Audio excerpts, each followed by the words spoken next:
Cumprimento a todos, em nome de Jesus.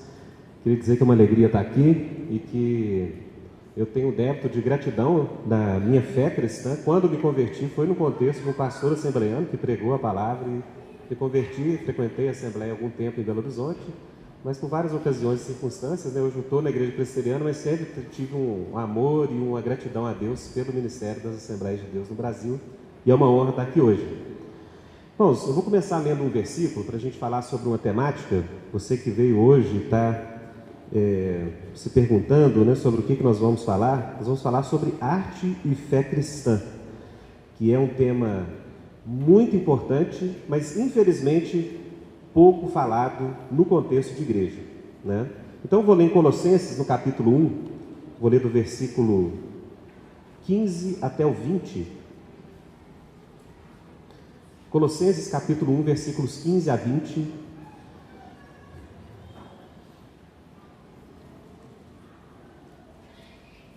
O apóstolo Paulo diz assim, Colossenses capítulo 1, versículo 15. Ele é a imagem do Deus invisível, o primogênito de toda a criação, pois nele foram criadas todas as coisas, nos céus e na terra, as visíveis e as invisíveis, sejam tronos, soberanias, poderes, autoridades, todas as coisas foram criadas por Ele e para Ele. Ele é antes de todas as coisas e nele tudo subsiste. Ele é a cabeça do corpo, que é a igreja, é o princípio e o primogênito dentre os mortos, para quem tudo tenha a supremacia, ou algumas versões, a primazia.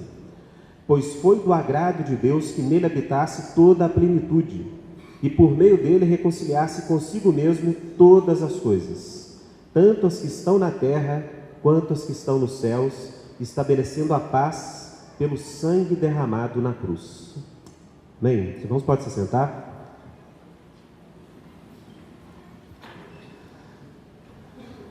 Irmãos, esses versículos falam de um princípio que é básico para a gente entender qualquer tipo de relação do cristão com algo na cultura, seja arte, ciência, política, seja a empresa que você trabalha, a família e os filhos que você educa, seja a escola em que você dá aula, porque esses versículos, Paulo está estabelecendo um princípio que é muito caro a tudo que a gente faz hoje no Labri, que é o princípio de que todas as coisas existem, todos os poderes, instituições, todas as formas que acompanham nossa vida existem por causa de Jesus Cristo e, em última instância, para Jesus Cristo. Ora, esse princípio, em termos teológicos, é traduzido por algo que a gente denomina o senhorio de Jesus Cristo sobre todas as áreas da vida. Um grande cristão que fez muita diferença pelo Evangelho na Holanda, talvez você não tenha ouvido falar do nome dele, se chama Abraham Kuyper. Ele fundou uma universidade na Holanda que se tornou a maior universidade do país, passou por algum tipo de processos de mudança, mas na inauguração dessa universidade, diante de todo o país, e ele foi o primeiro-ministro da Holanda, ele conduziu a Holanda durante cerca de 20 anos, ele foi a personalidade mais importante e um cristão convicto nas Escrituras, e uma frase dele na inauguração dessa universidade, ele disse o seguinte: não há um só espaço de nosso mundo mental que pode ser selado em relação ao restante. Ou seja, o cristão não pode ter duas mentes. O cristão não pode ser cristão na igreja e ter um outro tipo de mente e pensamento no trabalho, na cultura, na política, na arte. Mas a segunda parte dessa frase famosa de Kuyper é ainda mais fundamental. Ele diz o seguinte: e não há um só centímetro quadrado em todos os domínios da existência humana sobre o qual Cristo, que é Senhor de tudo, não clame, é meu. Irmãos, essa frase de Kuyper, que foi o motivo da vida dele, é o que nós lemos aqui em Colossenses. Sabe qual é o sentido de nós existirmos enquanto pessoas? Sabe qual é o sentido de todos os poderes, autoridades que na cultura existem? O sentido último dessas coisas é que elas apontem, que elas reconheçam e que elas floresçam à luz do reconhecimento de que Cristo Jesus é o centro e a razão de todas as coisas.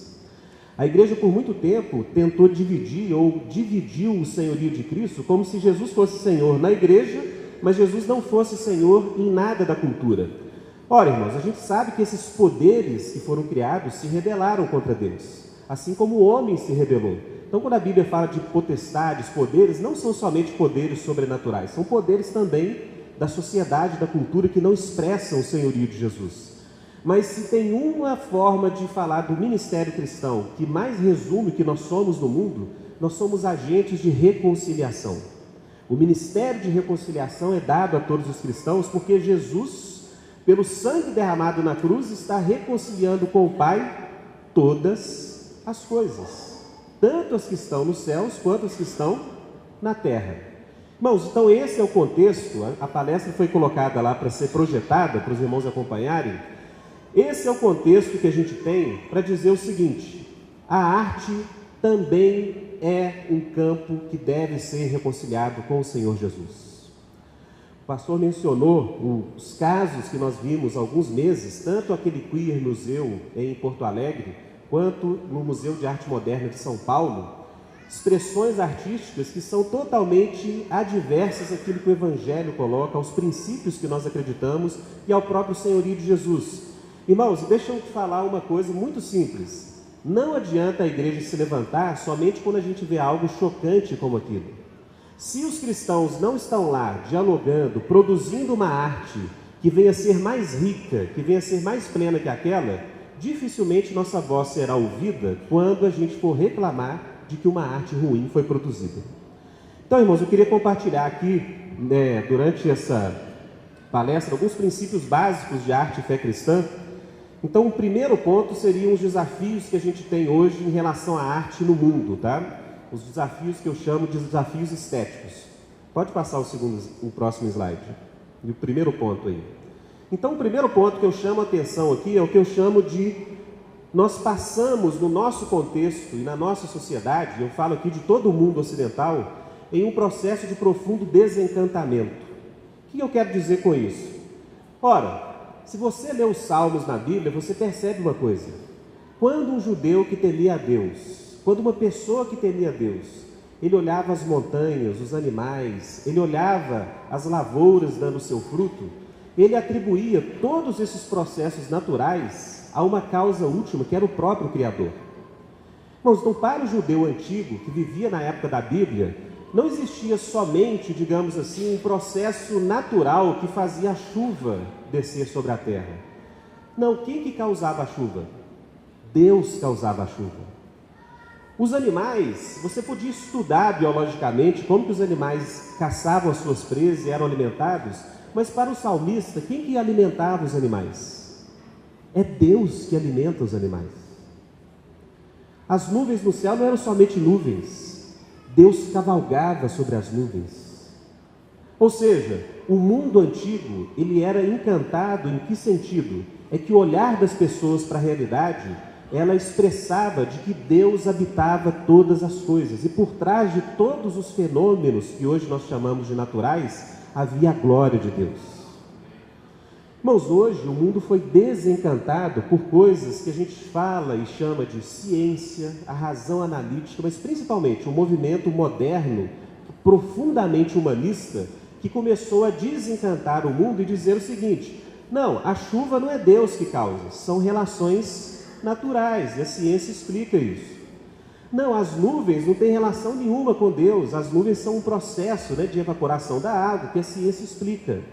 Ora, irmãos, é óbvio que o cristão acredita que a ciência pode explicar esses processos, mas de nenhuma forma isso exclui o fato de que é Deus que está por trás desses processos. Uma analogia simples para a gente ver isso: imagine que você coloca a água para aquecer no seu fogão para tomar um café. Veja bem, você tem duas formas de explicar o que está acontecendo ali. Uma seria a linguagem científica, dizendo o quê? A água está aquecendo porque existe uma transferência de calor das chamas para aquele instrumento onde está a água e por isso a água aquece. A ciência dá esse tipo de descrição das coisas. Mas uma outra forma legítima, verdadeira de dizer por que a água está aquecendo é dizer o seguinte: porque eu quero tomar café. E fui eu quem colocou ali a chaleira com a água. O que isso quer dizer? É que a ciência e o mundo contemporâneo, eles tiram Deus como causa última da realidade e tentam mostrar para a gente o seguinte: não, a água está aquecendo é somente por causa das transferências de calor. Ora, mas outra explicação também verdadeira é de que a água está aquecendo porque eu a coloquei ali para tomar um café. O que eu quero dizer com isso? É que o nosso mundo criado por Deus, ele funciona de uma forma bem analógica, como se fosse essa explicação. Todas as coisas podem ter uma explicação científica, mas todas as coisas só existem e elas só acontecem porque Deus quer que elas aconteçam. Então é isso que eu chamo de desencantamento.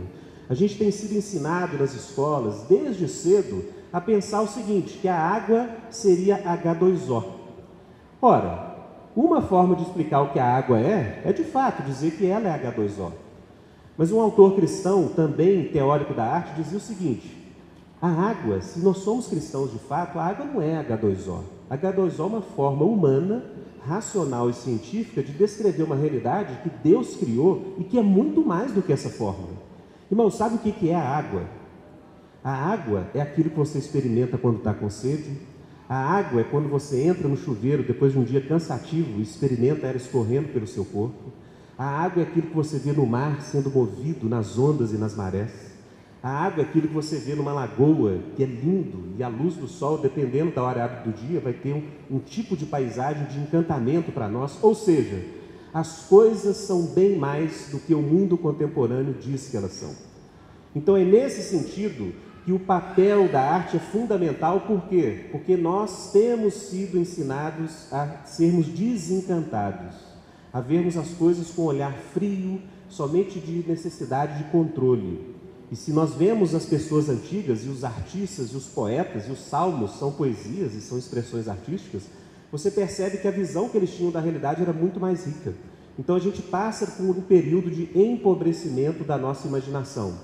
Irmãos, muitos cristãos hoje não conseguem ver Deus fora do momento de culto e louvor. Ora, irmão, sabe um lugar onde deveria haver um avivamento no nosso coração para ver a grandeza de Deus? Um zoológico, por exemplo. Quando você vê toda a diversidade das obras de Deus, os salmos estão cheios de descrições da grandeza de Deus pela diversidade das suas obras. Mas nós fomos desencantados a tal ponto que nós dificilmente vemos Deus nessas coisas. Então é isso que eu quero chamar de o desencantamento do mundo. Um outro ponto que é ligado a esse é que com esse deslocamento desse encantamento da realidade, a própria arte ela foi marginalizada em termos sociais. Bom, se você está aqui hoje, você tem um filho ou uma filha, imagine a seguinte situação: você dá uma educação de qualidade para o seu filho, aí quando ele chega ali por cerca dos 17, 18 anos, você pergunta assim: meu filho, o que você quer ter como profissão e o que você quer ser quando crescer? Aí seu filho chega e fala assim: pai, mãe, eu decidi, eu vou ser um artista.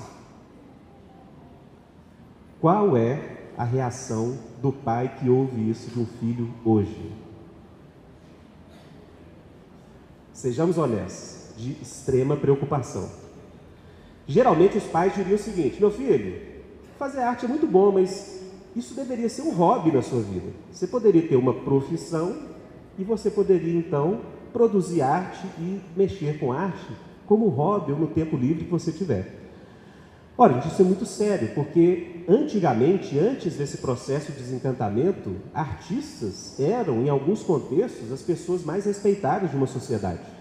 Por exemplo, as primeiras biografias escritas sobre pessoas que criavam na Europa, por volta do século XIII e XIV, eram dos artistas que foram responsáveis pelo movimento da Renascença, por exemplo.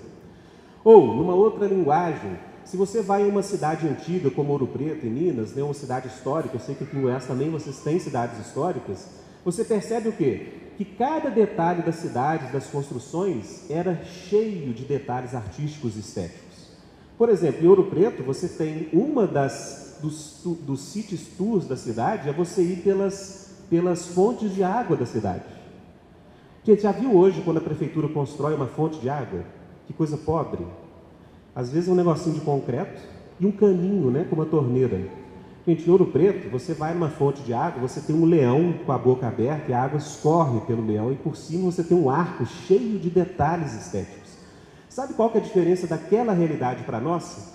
Porque naquela realidade, tudo que era feito com um olhar para ter beleza estética, para ter riqueza estética. Isso é tão rico que essas cidades permanecem até hoje, né? E a ONU, a Unesco, preservam os patrimônios e falam, não, aquilo é muito belo, não pode ser destruído. Ou, como um grande pensador inglês diz, tudo aquilo que tem beleza, você pode mudar a função daqueles prédios, mas dificilmente você vai destruir aqueles prédios. Olha, prédios construídos na década de 60 e 70, aqueles cubos modernosos, né, só pintado de branco, cheio de escritório dentro, você pode perceber que em 20 anos o pessoal já quer demolir. Fala assim, não, vamos demolir esse prédio e construir outra coisa. Agora, os prédios que eram construídos no século 17 e 18, ninguém quer demolir aqueles prédios, quer restaurar. Por quê? Porque tem beleza, tem arte. Ou seja, tudo aquilo que carrega arte é preservado porque faz bem à vida humana. Mas hoje a arte foi relegada, digamos aqui, para um setor muito estreito da vida. Hoje os orçamentos que são destinados a setores artísticos ou secretarias de cultura, né, ou ministérios de cultura, gente, a própria ONU, né, não é uma organização que eu valorizo muito em termos de valores, mas ela tem sugerido que os orçamentos de pelo menos 1% do município ou de um governo sejam destinados para a arte. 1%. E quando isso é conquistado, é uma grande vitória de um município, né? Para quem trabalha com arte aí sabe do que eu estou falando. Ou seja, a arte perdeu o seu valor e o papel do artista hoje é questionado em sua validade. Qual é a função de um artista? Esse é um desafio. Um outro ponto que eu vou compartilhar com vocês. Nós temos o desafio também das teorias estéticas que hoje controlam o pensamento sobre arte. Próximo slide, por favor. Então, gente, aquelas discussões que foram geradas por aquelas exibições no Queer Museu, lá de Porto Alegre, ou aquela exibição, gente, que era simplesmente, imagine, uma exibição de um adulto nu e uma criança tocando um adulto nu. E alguém me falou que uma professora de arte falou o seguinte, olha, por que você como cristão está reclamando daquilo? Aquilo é um tipo de expressão que a gente está querendo voltar ao Éden, ao paraíso. Gente, é tanta inocência, né? Mas não, para a gente voltar ao Éden é só por Jesus Cristo. Toda vez que o ser humano tentou criar o paraíso pelas suas próprias forças, houve somente destruição e genocídio. Ou seja, teorias que hoje informam a arte em vários contextos não conseguem dar para a arte um tipo de legitimidade que uma teoria ou uma visão cristã teriam. Então, por exemplo, para Karl Marx e na teoria marxista, a arte seria uma das formas de alienar as pessoas da realidade do mundo. Então, vários artistas cristãos eram exilados da União Soviética.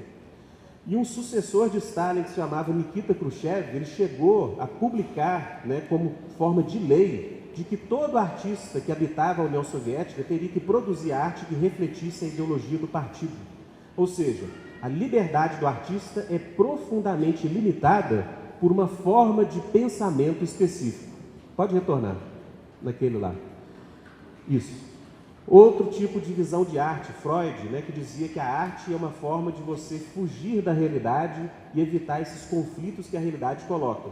Então imagina, gente, um artista e você pergunta assim, olha, qual que é a sua função como artista na sociedade? É ajudar as pessoas a fugir da realidade. Isso não é algo sadio e não é uma visão digna para a arte.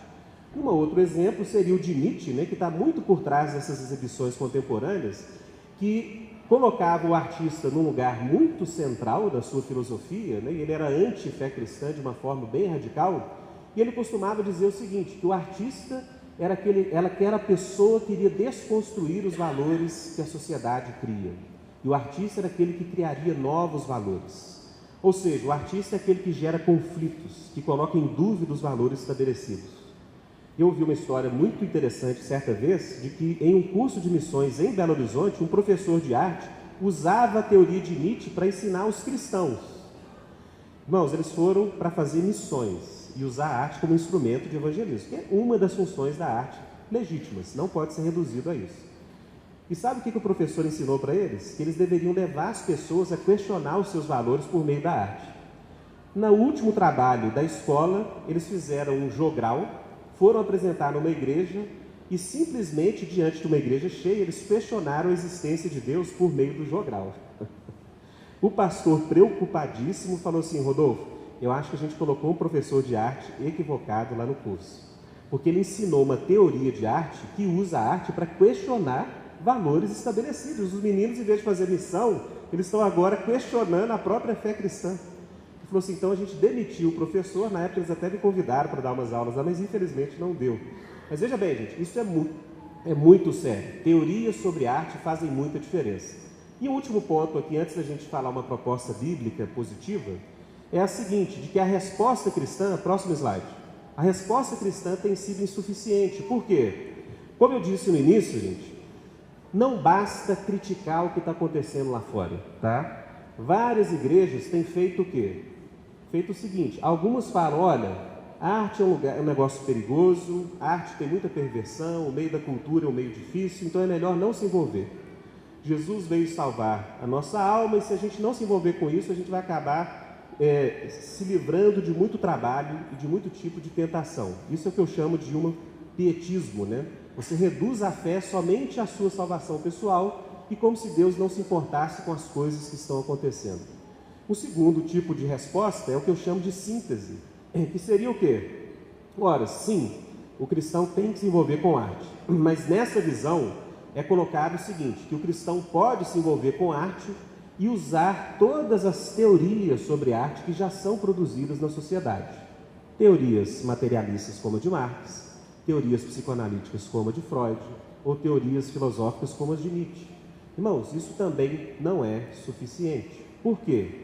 Porque no final das contas, você vai estar produzindo uma arte que pode até entrar em contradição com a sua fé. Isso tem acontecido em alguns ambientes cristãos. Então, o desafio não basta produzir arte e se envolver, você tem que fazer tudo, desde o início até aquele fruto final que é a sua obra de arte, algo que corresponda aos valores cristãos e aos valores do Evangelho. E um terceiro ponto, gente, que tem até essa foto aqui demonstrativa, né? É que muitos cristãos falam, a igreja e o cristão tem que se envolver com arte. Onde que a gente vai mexer com arte? Dentro da igreja. Irmãos, pessoalmente eu sou contra esse tipo de expressão artística, tá? Então, por exemplo, tem igrejas que o pastor está pregando, tem uma pessoa dançando de um lado, pintando um quadro do outro e fazendo várias coisas ao mesmo tempo. Olha, a intenção é boa, mas quer saber de uma coisa? Se o reino de Deus for realmente dar fruto na área da arte, sabe onde que a arte tem que ser produzida? Não é dentro da igreja, não é na hora do culto, é onde as pessoas vivem. É lá, é na cultura, é onde as pessoas estão sendo influenciadas, é ali que a arte tem que dar o seu fruto. Então essa arte voltada somente para dentro da igreja também não é uma resposta suficiente. Então, gente, qual que seria um caminho que a gente pode seguir para a gente ter um olhar bíblico sobre a arte? É o próximo slide aí. Já pode passar para o outro. E as três figuras. Olha, isso é um olhar bíblico que considera tudo aquilo que a narrativa bíblica fala sobre a obra de Deus, desde o princípio da criação até a redenção e consumação em Cristo Jesus. De forma resumida, irmãos, o tempo aqui é breve para falar tudo que poderia ser dito sobre esses pontos, mas veja bem, a Bíblia diz que Deus, no princípio, criou todas as coisas.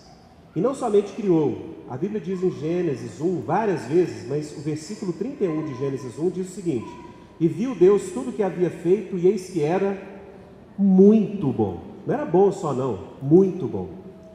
Não, sabe o que está incluído nesse Deus criou todas as coisas? Estava incluído o homem, os animais, estavam incluídas as montanhas, a água. Irmãos, uma pista aqui, estavam incluídas todas as frutas. Você gosta de comer uma fruta? Não é saboroso? Quantos sabores existem? Deus podia ter criado uma espécie de alimento que era único em termos de sabor, mas não, Deus criou um mundo abundante em riqueza que a gente chama aqui de estética, ou seja, são abundâncias que fazem nossa vida melhor. Quantas vezes os cristãos agradecem a Deus por um livramento, mas antes de comer um churrasco, uma comida que você gosta, você não agradece a Deus. É como se Deus não tivesse relacionado com aquele gosto e com aquele sabor que você desfruta. Bom, se a gente tem algo de bom na nossa vida, a Bíblia diz, isso vem de Deus. Por isso eu digo que Deus foi um artista na forma que ele criou o mundo. Deus poderia ter criado um mundo com uma só cor, né? Um mundo preto e verde, como as telas de computador antigas. Mas não, Deus criou o mundo com uma infinidade de tonalidades. Se eu contar as cores das nossas blusas aqui essa noite, vai ter aqui mais de 100 cores diferentes e tonalidades diferentes. Sabe o que isso significa? Que Deus, ao criar o mundo, Ele criou o mundo com arte e encheu o mundo de potenciais estéticos. Em Gênesis 1:31 diz: e Deus viu que tudo isso era muito bom. Muitos cristãos hoje confundem uma coisa fundamental na Bíblia. Diz o seguinte: olha, tá, Deus criou, mas o mundo caiu e hoje esse mundo pertenceria a Satanás. Irmãos, não é isso que a Bíblia diz. Quando a Bíblia diz que o mundo jaz no maligno, a Bíblia diz o seguinte: que com o pecado, que é esse segundo grande ato da Bíblia, Satanás, todo um império de trevas, exerceu uma influência sobre esse domínio que o homem teria sobre a criação. Então é óbvio, nós vivemos agora em um mundo caído, mas muitos cristãos acham o seguinte, que a criação se perdeu com o pecado e a queda. Mas não é isso que a Bíblia ensina.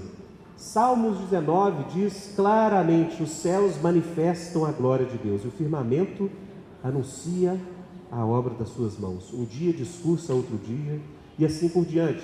Ou Romanos 1, do versículo 18 a 25, diz: porque os atributos invisíveis de Deus, tanto o seu eterno poder quanto a sua divindade, são claramente percebidos por meio de quê? Das coisas que foram criadas. Olha, se a criação é má, como que algo mal pode revelar a glória de Deus? Irmãos, o problema de Deus não é com a criação, o problema de Deus é com o pecado que foi introduzido na criação e que tirou todo o propósito original que Deus tinha para a criação. Mas a Bíblia não termina aí. A Bíblia diz que após a queda, Deus mesmo ofereceu o sacrifício do seu próprio Filho para redimir os homens e para, por meio da igreja, lembrem, Colossenses capítulo 1, por meio do sangue de Jesus Cristo, Deus o Pai está reconciliando consigo mesmo todas as coisas.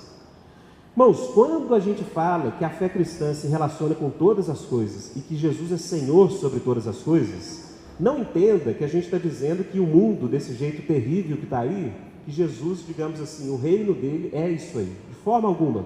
O que a Bíblia diz é: a igreja é a manifestação desse reino reconciliador de Deus com todas as coisas. E é óbvio, uma coisa que a Bíblia vai afirmar, que a igreja vai fazer toda a diferença no mundo.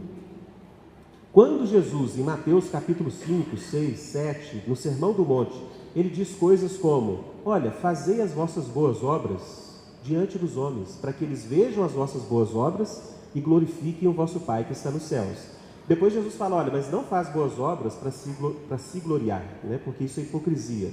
Mas Jesus fala uma coisa muito clara: as boas obras dos cristãos e aquilo que a igreja realiza no mundo glorifica a Deus.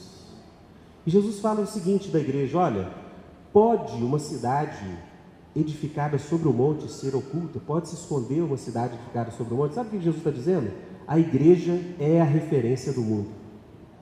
Vós sois a luz do mundo, vós sois o sal da terra. Irmãos, Jesus não estava falando aquilo para os discípulos, Jesus estava falando para a igreja. Se não tiver a igreja no mundo, o mundo está nas trevas. Se não houver a igreja no mundo, o mundo não tem sabor. O que Jesus estava dizendo é: a igreja vai fazer toda a diferença onde ela estiver. Mas o maior risco que nós temos hoje, nesse momento na história do Ocidente, é o seguinte: se os cristãos começarem a parar de se envolver com todas as questões que relacionam-se com a nossa cultura, sabe o que vai ocorrer com a nossa cultura? Ela vai entrar em profundo colapso, porque isso que está acontecendo. Você pode falar: Rodolfo, mas não é melhor a gente se separar? Eu diria o seguinte para você: olha, isso não é bíblico e em termos históricos, isso não é o que Deus fez. Por exemplo, várias coisas boas que eu e você desfrutamos hoje, ainda nesse mundo, são fruto de cristãos que fizeram a diferença no passado. A ciência, por exemplo, trouxe muitas coisas boas. Tem um lado na ciência que é um risco, né? Se ela exclui Deus, exclui uma visão de dignidade humana. Mas, irmãos, a ciência ela só avançou para ser algo bom na sociedade porque cristãos no século XVII, por exemplo, fundaram a Academia Real de Ciências Britânicas e eles revolucionaram muitas áreas de cura, muitas áreas de produção de medicamentos, engenharia. Cristãos, gente, que ninguém ensina nas escolas hoje, que eles eram cristãos, mas como Isaac Newton, o maior físico que já existiu. Gente, ele tem algo na teologia dele que a gente pode discordar, mas disse sobre Isaac Newton de que certa feita ele recusou o encontro com a rainha da Inglaterra porque era hora do culto. Você seria capaz de fazer isso? Deixar de se encontrar com a rainha da Inglaterra porque era o horário do culto a Deus. O que esses irmãos faziam era o seguinte: se Jesus é o Senhor sobre todas as coisas, tudo o que nós fizermos vai glorificar o nome dele. Ora, eu estou dizendo isso tudo como pano de fundo para aplicar a arte da seguinte forma: se Deus criou o potencial para a gente produzir obras de arte, se Deus nos deu o potencial de sermos enriquecidos por esse dom estético, é óbvio que a igreja tem que servi-lo naquela área, porque Jesus Cristo, por meio da obra da cruz, está reconciliando tudo aquilo que Deus tinha como propósito no início. Irmãos, não entendam que eu estou dizendo que a igreja vai mudar o mundo, mas onde quer que a igreja esteja, ela tem que fazer a diferença, e a arte é uma dessas áreas. Então, para você que não sabe, talvez, do efeito ou do impacto dessa dimensão estética, pode passar para o próximo. A gente diria o seguinte: que a partir dessa visão bíblica, essa dimensão da realidade estética, ela é uma realidade inerente e ela está na criação divina. Envolva você ou não com isso, preste você atenção ou não a essa realidade, todos nós desfrutamos daquilo que a gente chama de potenciais estéticos. Vou dar um exemplo bobo. Quando você vai olhar uma casa, um apartamento, vai construir uma casa, você deixa ele com as paredes todas brancas, sem nenhum tipo de decoração? Homem não importa muito com essas coisas, né? Mas nem homem consegue viver num lugar que não tem nenhum tipo de embelezamento estético, enriquecimento estético. Ora, gente, nós como carregamos a imagem de Deus, é óbvio que em qualquer lugar que a gente chega, a gente tenta fazer com que a estética do lugar seja enriquecida. Vários psicólogos hoje têm descoberto o seguinte: que a feiura, a ausência de riqueza estética, gera doenças e gera até mesmo processos de depressão nas pessoas. Então hoje, não sei se você já ouviu falar, mas você tem várias terapias que usam essas dimensões estéticas: musicoterapia, cromoterapia. Ou seja, nos próprios hospitais, gente, você lembra que os hospitais eram todos brancos e todos assim, sem nenhum enriquecimento estético? Sabe o que vários pesquisadores acharam? Que aquilo fortalecia a possibilidade de doenças. Então hoje os hospitais têm pintado paredes, colocado decoração, principalmente na ala das crianças. Sabe o que isso quer dizer? É que Deus nos criou de tal forma que essa dimensão estética é parte da nossa vida e nós não podemos negá-la. Vou dar um exemplo para você muito mais próximo da sua vida e da minha vida. Antes de vir para cá, você certamente passou no espelho, deu uma ajeitada no cabelo, né? Olhou a roupa. Sabe o que você fez ali? Você desfrutou e reconheceu que a dimensão estética é importante para a sua vida.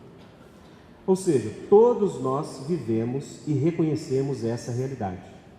E o que a arte tem a ver com isso, Rodolfo? Ora, a arte é simplesmente você potencializar por meio de uma ação humana dirigida de forma intencional esses potenciais estéticos para um artefato cultural. Vou falar mais sobre isso.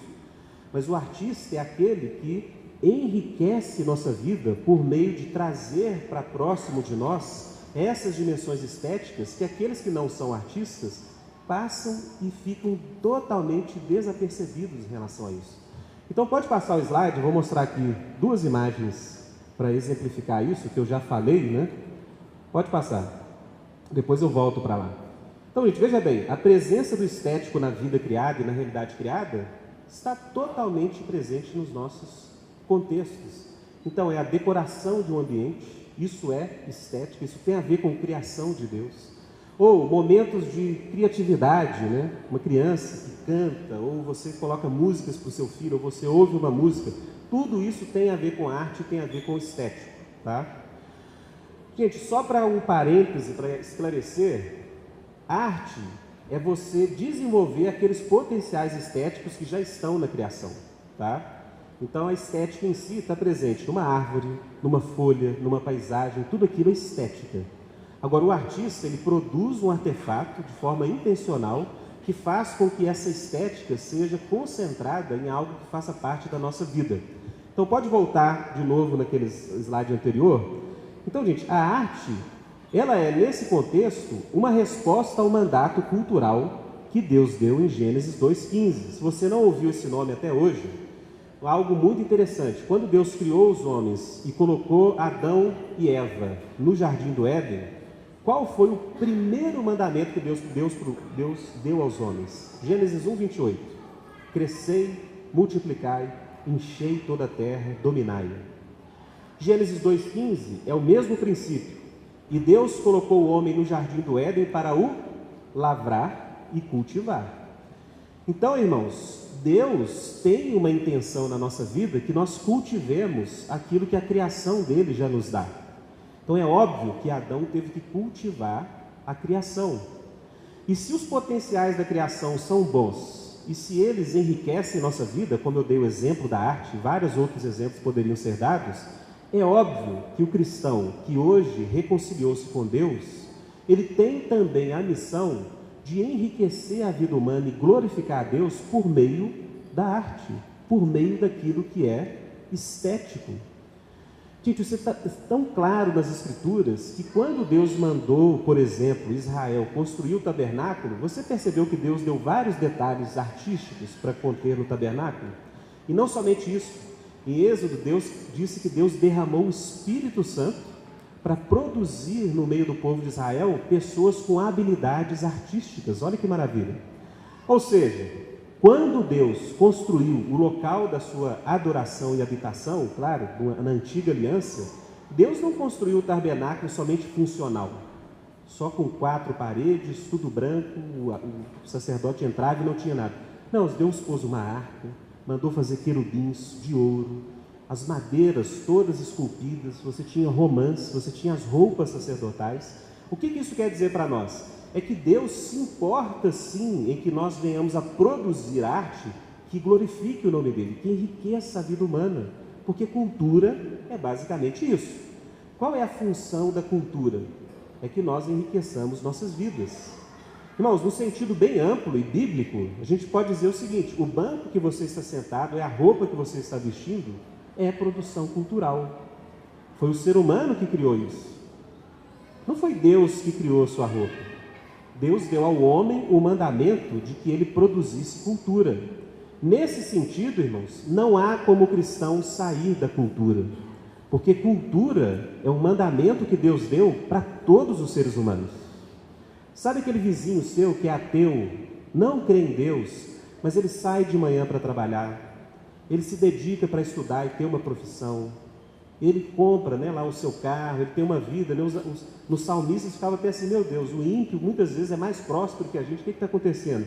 Ora, irmãos, o que está acontecendo é o seguinte, que o mandamento de produzir cultura, ele se aplica a todos os seres humanos.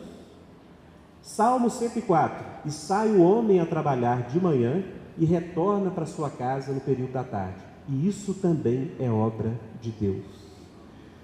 Deus nos criou como seres culturais e a arte é um ponto fundamental da cultura. Pode passar. Então, o propósito daqueles que trabalham especificamente no campo das artes é que nós venhamos a produzir arte que glorifique a Deus e que aponte para a sua glória e seu reino. Rodolfo, isso quer dizer que a arte tem que ser gospel? Não necessariamente, tá? Hoje cunhou-se esse termo de que tudo que o cristão produz é para os cristãos adorarem a Deus, que é chamado hoje de arte gospel. Quando Deus mandou Adão cultivar a terra, era para cultivar em todas as dimensões. Portanto, tudo que o cristão fizer é para a glória de Deus e deve refletir a glória de Deus. Então, por isso que hoje você tem vários setores da sociedade, da cultura, que são destinados à produção artística. Irmãos, o que eu mais tenho falado para pessoas cristãos que não têm ainda essa visão de reino de Deus mais ampla que a Bíblia coloca, eu digo o seguinte: olha, você quer ver a igreja de Cristo fazer uma diferença no Brasil? é quando os cristãos começarem a produzir tecnologia para a glória de Deus, é quando os cristãos começarem a produzir teorias e serem os próximos professores das universidades para a glória de Deus, é quando os artistas cristãos começarem a produzir arte para a glória de Deus, onde quer que Deus os tenha colocado. E um ponto que eu vou afirmar agora, que é uma citação de um autor cristão que a gente valoriza muito, que é o Hans Huckmacher, ele diz o seguinte em uma obra dele que afirma esses pontos que eu disse. Deus deu à humanidade a capacidade de fazer coisas belas, de fazer música, escrever poemas, fazer esculturas, decorar coisas. As possibilidades artísticas estão aí para serem atualizadas, realizadas por pessoas e receberem formas concretas. Deus deu isso à humanidade e seu sentido está exatamente nesse aspecto de que é uma dádiva. É Deus quem dá. Não é a gente que criou os potenciais estéticos, eles já estão na criação. E o Huckmacher prossegue. Mas se a arte tem dessa forma seu sentido como criação de Deus, esta não precisa de justificativas.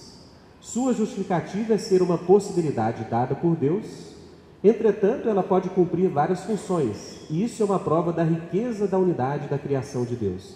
Estas são o resultado do fato de que a arte está ligada com milhares de laços à realidade.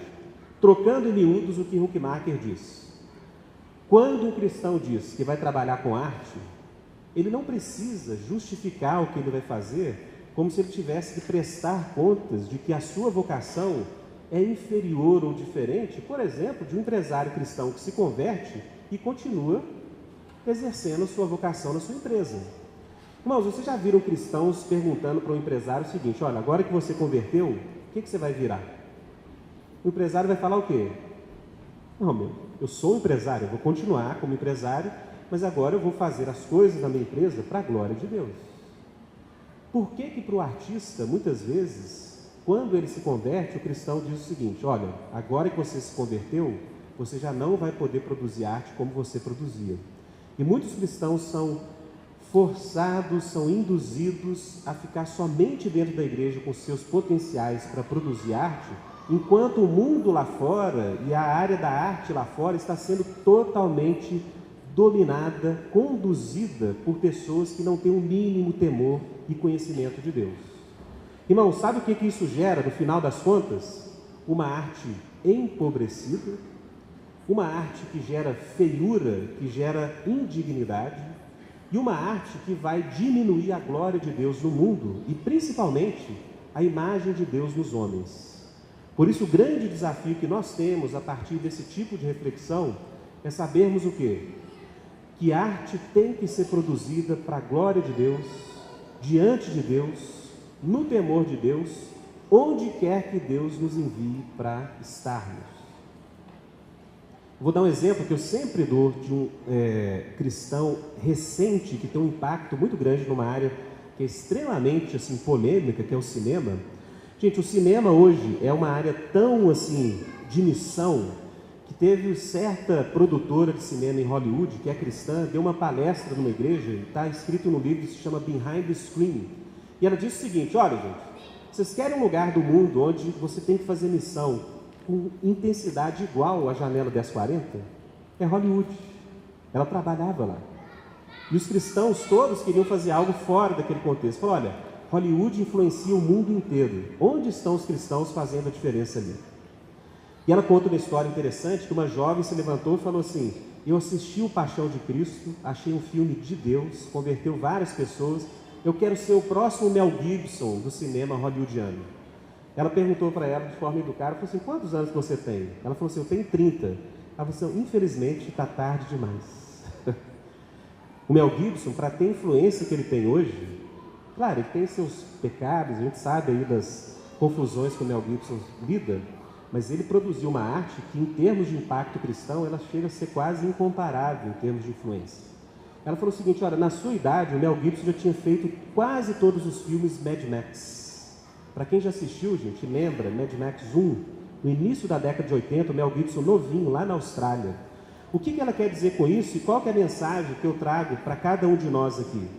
É que se nós não levarmos a arte a sério, Se nós, como igreja, não iluminarmos, como Jesus diz, todo esse campo tão importante como a arte, cada dia nós vamos ficar mais chocados com o que vai chegar pelas nossas novelas, pelos filmes que nós assistimos, pelas exibições das nossas galerias de arte, pelas teorias das nossas universidades. Irmãos, a melhor escola de arte em Belo Horizonte, ou talvez a mais prestigiada, é a Escola Guinhar. Quando os alunos chegam lá, pasmem, você tem um lugar da escola, um espaço físico, onde as pessoas são estimuladas a usar drogas e a fazer todo tipo de comportamento antissocial para que aquilo estimule a criatividade deles. Ou seja, um cristão que chega ali dificilmente vai conseguir passar pela Escola Guinhar sem ter uma influência de uma teoria completamente louca de criatividade humana e de produção estética. Então é por isso que hoje nós vemos com olhos bem chocados o que está acontecendo na área da arte, mas a pergunta que nós temos que fazer é: a igreja não poderia estar lá fazendo a diferença? Bom, para você que acha que é impossível, vou dar alguns exemplos históricos e voltar no exemplo do cinema que eu ia citar, que a gente está quase encerrando o tempo, gostaria de falar mais, mas é curto.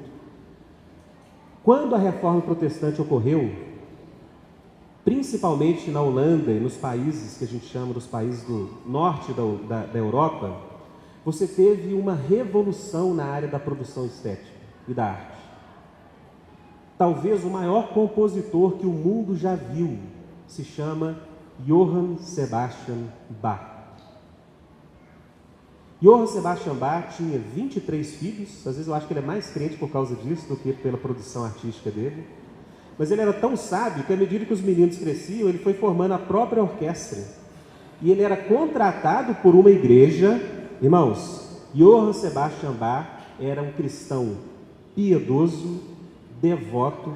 Conta-se que ele conhecia todas as obras de Lutero e havia lido as obras completas de Lutero por 2 vezes.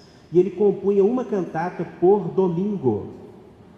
E ele produziu uma obra tão rica que até hoje várias pessoas que não são cristãs, por exemplo, o próprio Friedrich Nietzsche, ele confessou e falava assim: olha, eu desprezo a fé cristã, mas quando eu ouço a paixão de Johann Sebastian Bach, segundo o Evangelho de João, eu quase me torno cristão. Quase. Imagina, gente, Nietzsche convertendo por causa de uma obra de arte. Um testemunho hoje sobre isso. Um luterano contemporâneo escreveu um artigo falando o seguinte: ele foi na Alemanha Oriental na década de 70, conhecer um coral, era um regime ateu comunista, um coral de Johann Sebastian Bach em Leipzig, que era a cidade que Johann Sebastian Bach vivia. E ele, muito assim, cuidadoso, ele perguntou para os jovens do coral, falou assim: aqui, como vocês conseguem cantar as músicas de Bach e serem ateus e não serem cristãos? E eles falaram para ele: mas quem disse que nós não somos cristãos? Todos nós nos convertemos por causa de Johann Sebastian Bach. Johann Sebastian Bach foi um missionário entre nós. E ele diz nesse mesmo artigo que hoje há um avivamento na elite japonesa, um país que tem menos de 1% de cristãos, e os números são chocantes. As obras de Johann Sebastian Bach têm sido consumidas a tal ponto que há números de pessoas que lidam com esse setor da elite de arte no Japão, que mais de 20 mil pessoas da elite japonesa teriam se tornado cristãos por causa da obra de Johann Sebastian Bach. Sabe por quê, irmãos? Não é só porque ele era genial, é porque o que inspirava a arte de Johann Sebastian Bach era o Evangelho de Jesus Cristo. E isso faz toda a diferença. E os japoneses perguntam isso: o que fez ele criar uma arte tão rica? Qual é a resposta? A fé que ele tinha em Jesus. Irmãos, um cineasta contemporâneo, para fechar aqui os nossos exemplos, chamado Terrence Malick, criou filmes assim muito difíceis de assistir para alguns, mas para nós que gostamos do Malick, achamos assim um verdadeiro... Às vezes eu tenho, gente, o meu momento devocional é assistir um filme de Malick. Falo assim: nossa, eu estou precisando aproximar de Deus, o que eu faço? Eu vou assistir Árvore da Vida, vou assistir Amor Pleno, vou assistir Além da Linha Vermelha, eu fico renovado. Gente, Terrence Malick produziu um filme que ganhou o Festival de Cannes como melhor filme. E algo muito interessante, quando eu assisti o filme dele, A Árvore da Vida, eu falei: meu Deus, esse filme tem um potencial de trazer as pessoas para perto de Deus, que é algo inigualável no cinema. Os maiores atores de Hollywood sonham em produzir um filme com Terrence Malick. Qual não foi a minha surpresa para uma semana depois eu li um artigo do Zeca Camargo, que apresentava o Fantástico na Globo, dizendo o seguinte: olha, quem me conhece sabe, eu abandonei há alguns anos qualquer ideia sobre a existência de Deus, mas eu voltei atrás. Porque como a gente pode assistir um filme como aquele de Malick e não acreditar que Deus existe e que só há sentido na existência se Deus está por trás de todas as coisas? Irmãos, o mundo clama por uma arte que reflita a glória de Deus. Não cristãos hoje amam artistas cristãos que produziram coisas de qualidade. O desafio para a igreja hoje é: o mundo da arte tem sim suas tentações. O universo das teorias estéticas hoje se afastou muito de qualquer coisa parecida com o Evangelho, mas os exemplos que nós temos no passado nos dizem o seguinte: se a igreja se envolver, se a igreja começar a avançar nessas áreas para a glória de Deus, os cristãos vão produzir uma arte que vai exceder não somente em qualidade, mas principalmente em concepção de vida aquilo que os não cristãos produzem. Para fechar, não haveria no Ocidente a arte de Dante, talvez o maior poeta que já existiu, não haveria no Ocidente o teatro de William Shakespeare, não haveria no Ocidente ou no Oriente o romance de Dostoiévski e Tolstói, artistas que fazem toda a diferença no mundo, se eles não fossem cristãos e tivessem como pano de fundo a fé cristã.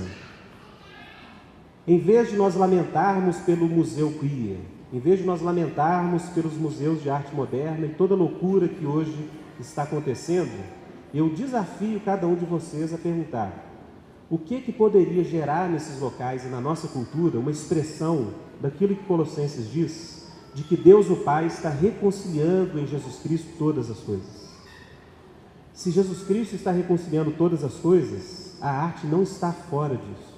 A arte está dentro disso e é também uma missão da igreja com sabedoria, temor de Deus, com pensamento bem entronizado e sintonizado com as Escrituras, de nós fazermos alguma diferença nesse mundo. Vamos colocar de pé?